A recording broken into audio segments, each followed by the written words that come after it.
All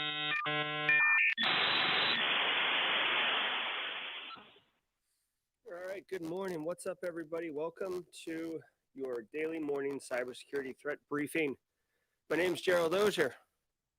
I love cybersecurity and I love talking about it. And every single weekday, we break down the top news stories for you so you can kick butt in your day and give some of my personal thoughts and analysis on those particular stories. So if you're not really familiar with the industry and you're doing this for your daily threat briefing, good on you. We'll give you what you need.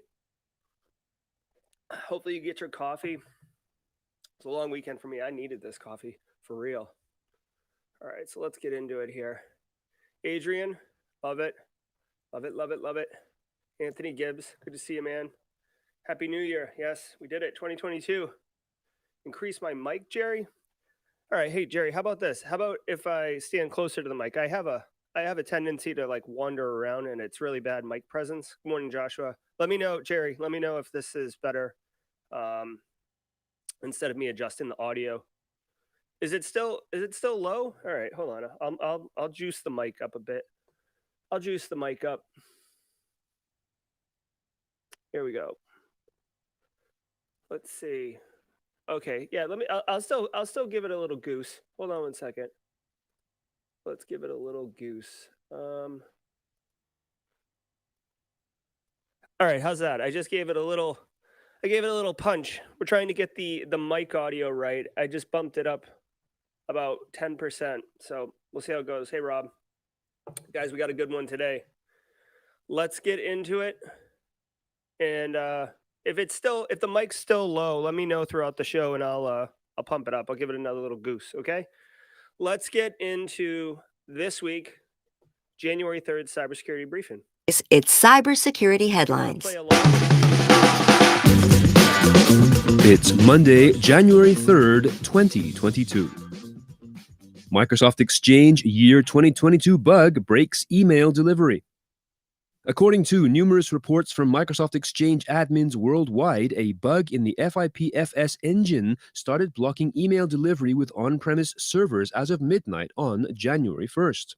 Security researcher and Exchange admin Joseph Rusin said that this was caused by Microsoft using a signed int32 variable, which has a maximum value of 2,147,483,647. However, dates in 2022 have a minimum value of 2,201,000,000 or larger, which is greater than the maximum value that can be stored in the signed int32 variable, causing the scanning engine to fail and not release mail for delivery. Uber email. All right, so this is, I don't know, for those of you who are old enough to remember the Y2K bug and the insanity that ensued when that whole thing came down. This is kind of like the YK22 bug. If you're not a developer, it may not make a ton of sense, but basically when you define variables in code so you can store values in them and stuff like that, you have to say how big it is. You can't just have an infinite size variable, right? Well, whoever did this defined it as an int variable that only has a finite bound, but the way the date is saved in memory is larger than that bound, which is why these things broke. God damn. Stories are blasting. Mic is low. What? Okay.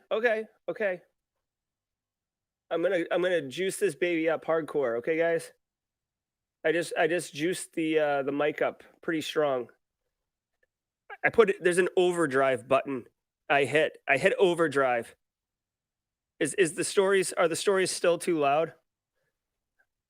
I do apologize. I didn't change my audio setup anyways. Seriously, tech demos, #Mondays, you got it. Mic levels haven't changed. Okay. This could be. No, that's right. That's right. I'm outputting it through my virtual mic here.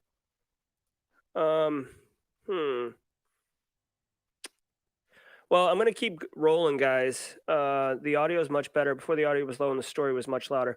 Well, here, I'm going to play the story. Really, nothing to know about Microsoft Exchange here, unless if you're running it on-prem, you're going to have a tough Monday. And by the way, like, I hate to sound like a jerk, but like, this is an IT issue, not an infosec issue. Although, not having emails an everybody issue. But I'd have to imagine that Microsoft uh, pushed a hot fix or something like that, or has some type of workaround. Not having email is just unacceptable from a business perspective. Okay. Let's see. Like, tell me, by the way, let's see if the audio of the stories is too loud because I can pull that down too. Each allows anyone to email as Uber. The researcher who discovered a flaw that allows just about anyone to send emails on behalf of Uber warns that this vulnerability can be abused by threat actors who can email 57 million Uber users and drivers whose information was leaked in the 2016 data breach. These emails sent from Uber's servers would appear legitimate to an email provider because technically they All right, story too loud, guys. I'm gonna fix that too. are, and they will make it past any spam filters and pose significant dangers to consumers, especially if they ask for credit card details. Uber seems to be aware of the flaw but has not fixed it as of Sunday. Yeah, Crypto not good, not good. I mean, there's obviously a risk here that you can email from Uber.com. Obviously, there's tons of social engineering implications. Hey, this is Jerry from Uber. Your credit card's not up to date, or hey, there's been a charge to your account. Please log in. Hit phishing landing page. There's a million different things. This isn't really good, and they need to get that cleaned up quickly. security breaches caused $4.25 billion in losses in 2021. Oof.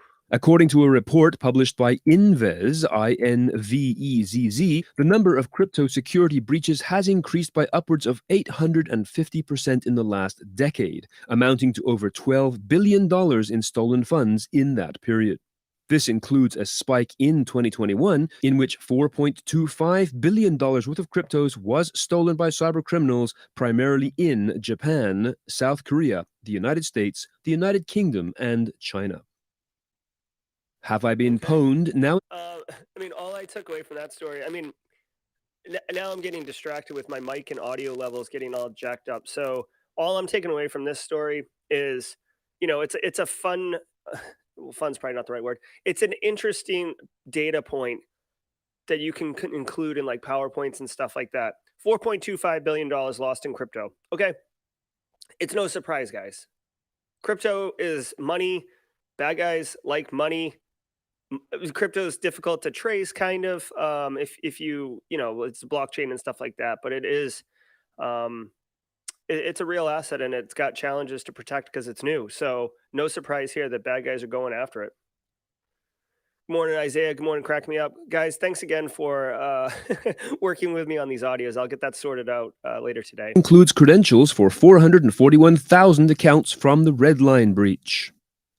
Victims of Redline malware are now able to check if their credentials have been stolen. Redline malware allows operators to steal several pieces of information, including credentials, credit card data, cookies, autocomplete information stored in browsers, cryptocurrency wallets, credentials stored in VPN clients and FTP clients, and LastPass credentials.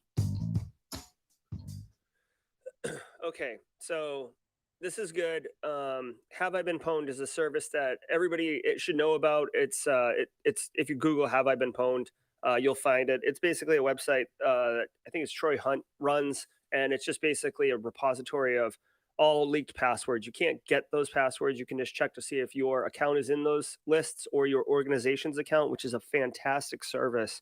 You should definitely use if you're responsible for infosec at an organization. Basically, just this update is that he's included a new Redline database dump in it. I just did a video on malware analysis for Simply Cyber last week, and I actually looked at Redline a bit because it was like the number one thing being uploaded to Malware Bazaar. Pretty crazy stuff. I don't save my passwords to browsers, and I encourage people not to save their passwords to browsers. And this malware is one such example on why you wouldn't want to do that. So just be aware of Redline, and that really "Have I been pwned" has been updated. So if you've got your system or your organization set up for auto notification, make sure you check your email today, or if you have it go into like security@organization.com, make sure that you're checking that today so you don't lose it. Or so if it's in there, you get it. And now a word from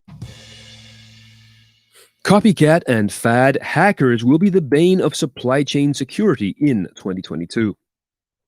Replicable attacks and a low barrier to entry will ensure the rate of supply chain attacks increases next year, cybersecurity researchers have warned. This is according to Charlie Osborne, a contributor to ZDNet. She highlights the ransomware attacks levied against Kaseya in 2021, as well as SolarWinds Orion, and she quotes Brian Fox, the CTO of Sonatype, who added that the majority of threat actors are copycats today, and fad attacks, or attack of the day, conducted by fast-acting threat actors are going to increase the number of supply chain intrusions in this year. Canada's Public Health Agency. Yeah. I mean, no big deal, right? We talk about script kiddies all the time. Cisoseries.com is the main site LinkedIn user that we're using for the stories right here. This is what it looks like.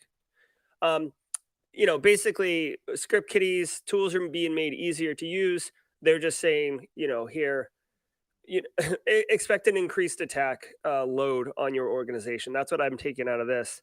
One other story that this looks like this story is just a bunch of predictions, but technical debt will have to be paid.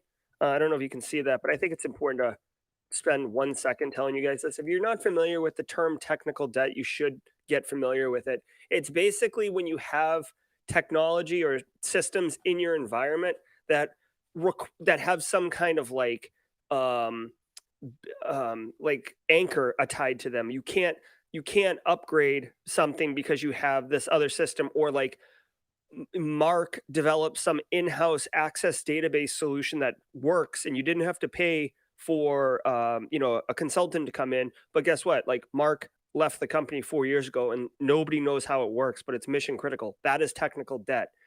They are saying here technical debt will have to be paid. One like perfect example of technical debt, if you get a question in an interview or something like that about technical debt, one perfect example, you would be stunned how many Microsoft Server 2008 R2 instances there are in, at least in the United States, organizational infrastructures, right?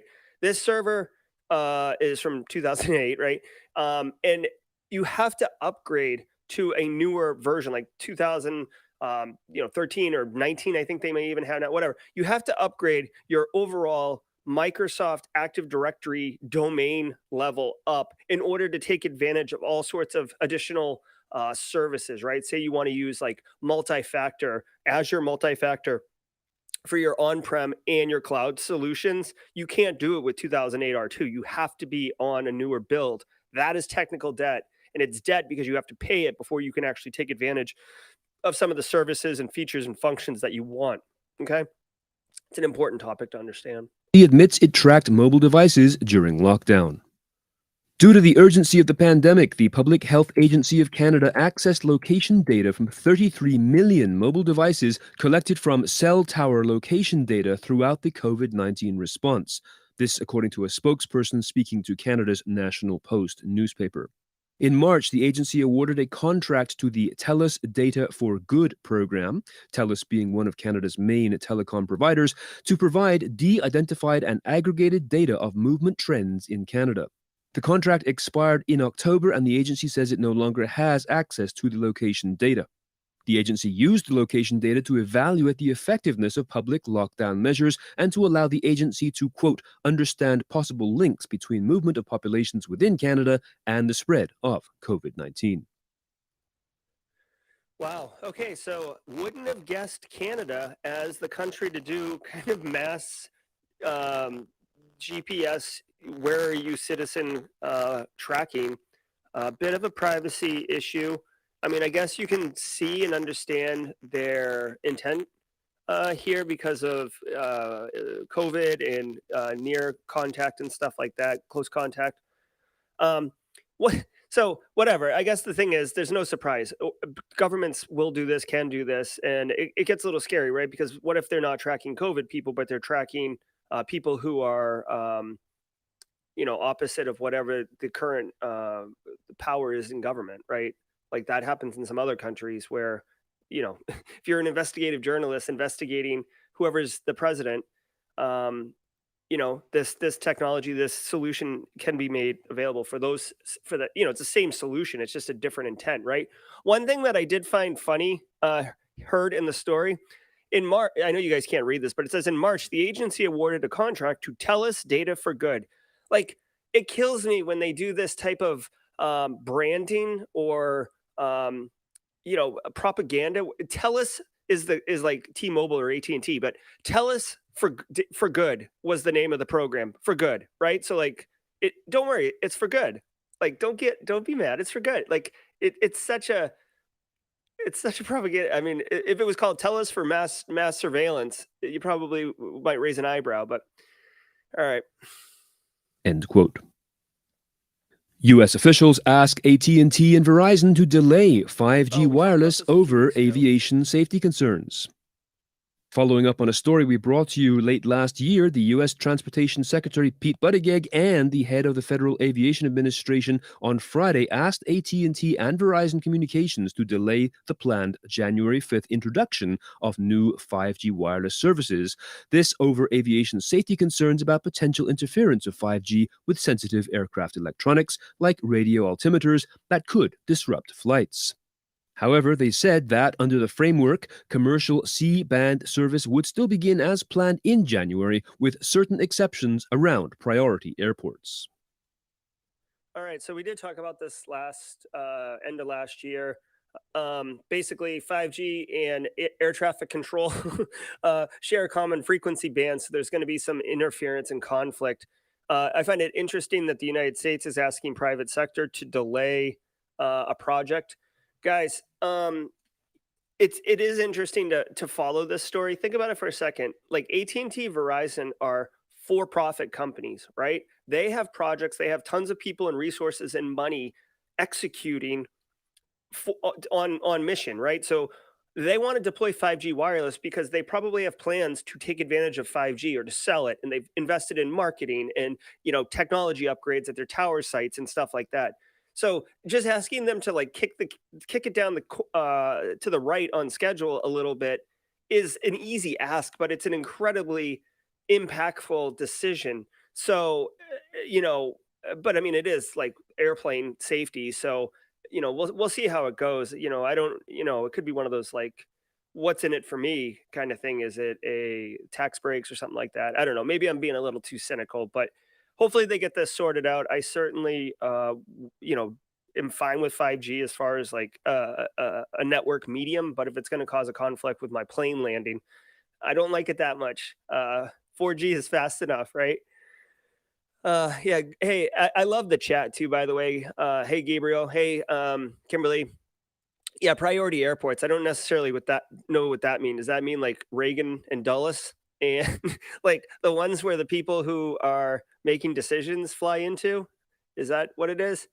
Um, yeah, Alex, I agree. How much juice do they have? Is it like they're being asked nicely, and then if they say no, that they'll be told politely? So, all right, let's finish this up. Tesla to recall 475,000 cars in the U.S. The electric vehicle company announced it was recalling 356,000 vehicles because of potential rear-view camera issues affecting 2017 through 2020 Model 3 Teslas, and a further 119,000 Model S vehicles will also be recalled because of potential problems with the front trunk. The total recall figure is almost equivalent to the 500,000 cars that Tesla delivered last year. This follows a recent announcement that it will also be making changes to its Passenger Play feature, which allows games to be played on its touchscreen while the car is in motion. It took action on this issue after an investigation was launched by the U.S. National Highway Traffic Safety Administration. The feature will now be locked and unusable while the car is moving. Remember, all right. So, basically Tesla's having some software issues. You know, these cars are cool, but they're like any other piece of technology. They have a ton of complex software interoperating with it, and bugs get in because humans write code. It's kind of sucks for Tesla that their recall is going to cost as much as it did for all the cars they sold last year. That is a substantial financial hit. Um, I mean, it really doesn't affect us from a cybersecurity perspective, right? If anything, like I appreciate that they're doing the recall and doing the right thing. Their stock and their shareholders might have some negative impact from that, but that doesn't really affect us. We don't care about that unless we're shareholders, but that's outside the scope of information security.